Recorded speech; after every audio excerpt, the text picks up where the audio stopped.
Dubai pistachio kunafa chocolate. നമുക്കിത് ഇന്ന് കഴിക്കാം ഗൈസ്. ഞാനിത് പൊട്ടിക്കാൻ പോവാണ്.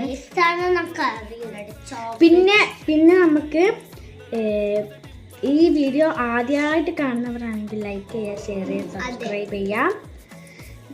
അപ്പം ഞാൻ ഒറിജിനാണ് ഇത് കഴിക്കാൻ പോകുന്നത്. ഇതിന് മുമ്പിൽ ഡിസൈൻസ് ഒന്നും ഇല്ല, എന്നാലും നല്ല ടേസ്റ്റാണ് കേട്ടോ അല്ലേ. പൊട്ടിച്ചോക്കാതെ അടുക്കുന്ന പൊട്ടിക്കാം. അടുക്കുന്ന പൊട്ടിക്കാൻ കഴിയുന്നില്ല.